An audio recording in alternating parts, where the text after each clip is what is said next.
Hello, I'm Maggie Shane and this is the Bliss Blog. Welcome. Today's post is Moments and Goals and Alignment. Oh my. I think we tend to see our lives as a great big giant to-do list. We get up in the morning with a list of things we need to get done. For me, the goals are usually measured in words and pages of words. 8 to 10 pages of words on whatever novel I'm working on is a good start to my day. When that's done, I can move on to one of the blogs, and then when that's done, I can tend to making dinner. Before and in between these other tasks, I do daily household chores because I am blessed that my job lets me work from home, so I can. Each week is pretty much the same. I start the week with nothing, and by the end, I hope to have 3 polished, edited, designed, and scheduled blog post essays, 3 polished, edited, complete, and uploaded video offerings of the same, and 30 to 50 pages of the novel in progress. It's a good thing I type fast. By the way, those are the goals. I never hit them all. I never hit them all. But I always get them all done. I always get the book done when I want to get the book done. I always get the blogs done pretty much on time. Some days are later than others, but they're there. I'm getting everything I need to get done, and I'm not killing myself over it, and that's good. I have to ask myself this question, though. Am I living the moments of my life? Because there's a very big difference for me between a day when I'm struggling for every word, just trying to get through a scene, to get the bones of the story onto the page so that I can move on to my next task, and days when the words flow so fast my fingers can't keep up. On good days, story spills through me like a waterfall. Later, when I proofread, there will be words missing in just about every sentence because I was flowing story so fast, my fingers had to skip ahead to keep up. God, I love days like that. Most of my writing days are like that, thank goodness. The other ones are harder to get through. But if I were paying attention to my own Bliss blog posts, they wouldn't be that hard because there wouldn't be as many of those days when the words won't come, or they come so hard I feel like I'm slogging through a swamp with the gill man grabbing at my ankles. You remember the gill man, Creature from the Black Lagoon, 1954, Universal Pictures? Loved that. Had the gill man miniature on my nightstand when I was a kid, alongside Frankenstein and Dracula. Now here's what I should do on those days, and I'm giving you this as an example for what you should do. I should get out of the lagoon. When the writing is hard, I do better to just trust that it's something else that must be calling to me that day and go figure out what that something else is. When it's hard, I should shift focus and do something else instead. I know this, but my logical mind says we can't do that because the work needs to get done and we need to pay our loans and feed our bones and heat our homes, and also eating is nice, but, and it's a big but, when I trust what I'm feeling and turn my attention elsewhere and do something else instead, the book will get written faster. If I trust my inner wisdom and follow what my heart is telling me rather than forcing out a scene that's going to have to be rewritten anyway, the book I walk away from will be written faster. I have tested and retested this theory and it has never failed. Because when I walk away and do something else, it's like restarting my computer and clearing the cache. So doing something unrelated, which for me means doing something physical. Maybe I mop a dirty floor. Maybe I bake some brownies. Maybe I take the dog for a long walk outside. Maybe I do some gardening if it's that time of the year. Regardless of what I do, getting away from the work that is slogging allows my creative mind to reset. Usually, I'll return to the writing later in the day and get twice as much done as I would have had I forced it. And all those other things I turned my attention to, well, they got done to boot. It's win-win. On days when I struggle bravely through the muck, it takes all day to get my page count, and a half dozen other tasks go undone. And yet, I need to relearn this lesson over and over again. We get caught up in goals when it's moments that count.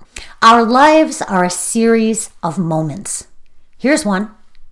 Here's another one. There went another. They speed past us like the individual frames of a movie, moving so fast they create the illusion of animation and the illusion of our lives. Our work, if you can call it work, our action, is to make each of these moments good. When we spend our moments immersed in something we love and something we enjoy, those are good moments. When we spend moments with people we love and enjoy, and in places we love and enjoy, these are great moments. When we're creating works that please us and make us proud, each bit of that creating is a great moment. When we finish a project, that's a goal achieved. And when it's released to the world, that's another goal. And accolades that come are unexpected peak moments. These are peak moments. They're like the holiday of moments. They're like the Christmases of moments. Our lives, however, are the everyday moments on the way to those goals, right? They're not just the big ones. Every day's not Christmas. Just like our lives are the days in between the holidays. How we spend our moments is crucial. Even though we're working each of those moments toward a bigger goal, we can also make each of those moments a great and pleasurable moment. Or most of them anyway.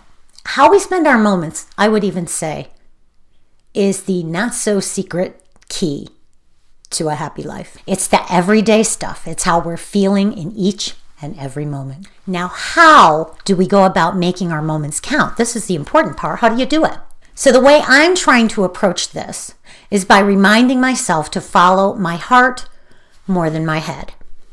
In the example of my writing, this is recognizing when it's flowing through me versus when I'm slogging through the Gilman swamp, and reinforcing my decision to turn away from the pages during the slogging times. I have done so, and I have proven to myself that everything goes better when I follow my heart's wisdom. When something is that difficult, the heart is not in it. The heart is elsewhere.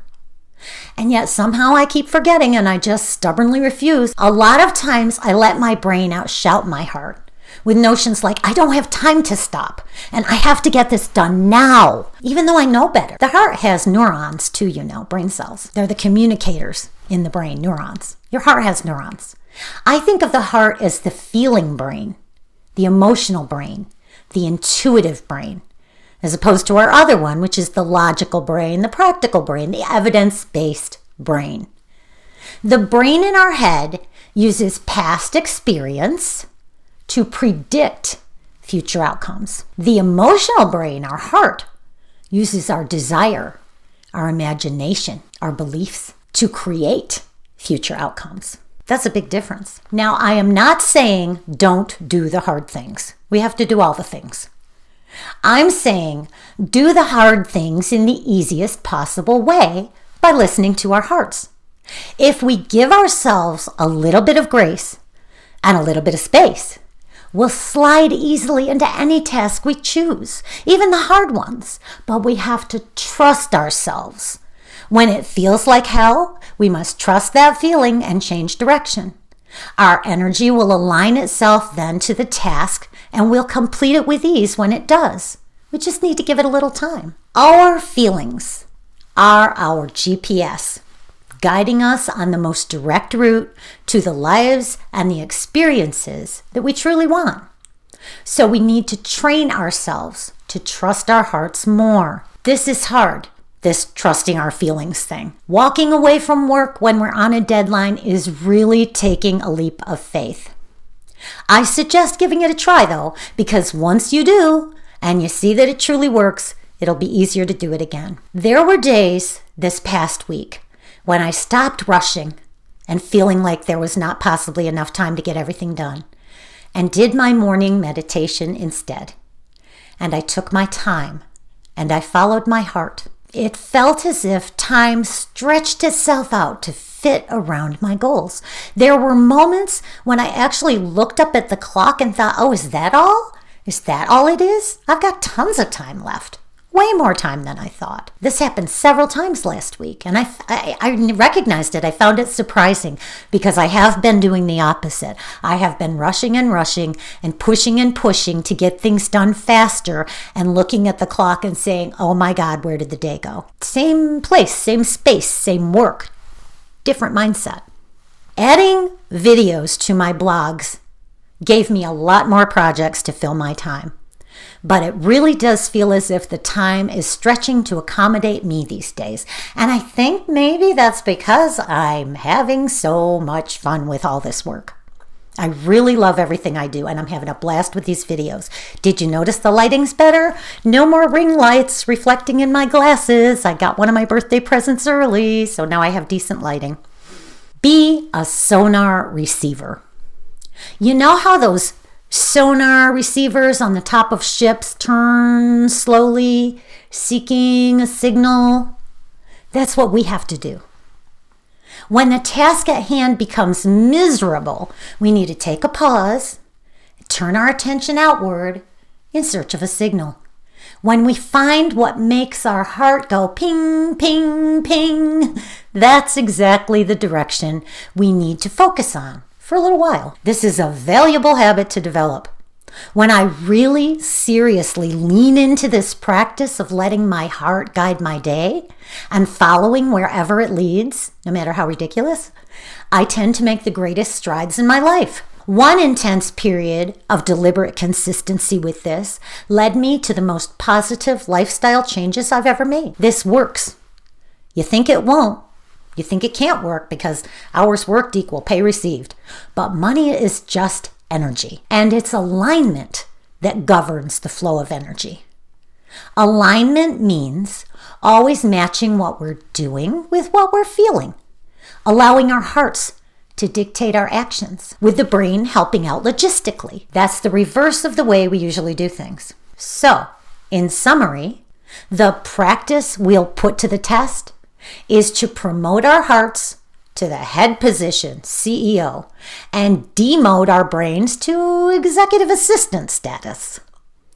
We're going to do the work while it's flowing, and when it's swampy, we're going to shift our focus and find something that our heart likes better and do that for a little while instead. And we're going to trust our heart's innate wisdom and its vision, because our heart knows the fastest, happiest, easiest route to our goals. And the reason they know it is because they are the seat of our inner being. That live stream from source that is directly received by our hearts, our soul. Even though we usually think our brains know better, they don't. It's the heart that's connected to the higher self. And the higher self can see in all directions, right? Brains don't see the future. They only see the past. And they use all the data from the past to predict the future. Hearts only see the future, and they base the vision of that future entirely on our wishes, hopes, and dreams. Their vision, the heart's vision, is not limited by past experience or doubt. The heart's vision is boundless and unlimited. It doesn't, like the brain, when you think, oh, I'd like to be, I don't know, queen, president, the brain says, well, you can't do that because 18 reasons, right? The heart doesn't. The heart's like, go for it. You could do this. Listen to the heart. So let's challenge ourselves this coming week to go wherever our hearts lead and just see what happens. Try it for 1 week. See what happens. Maybe keep notes in your journal as you go along. And really, let me know how it goes. I just love hearing from you guys. I've been hearing from you more since I've been doing the videos, and that is great. You can send me ideas for future posts, questions that you'd like me to discuss on here. Anything you want to do, just contact me. I love it. Okay, so we all have our homework. We are going to go home. We are going to follow our hearts this week. We're going to take notes and see how it goes. Let's make it a great week.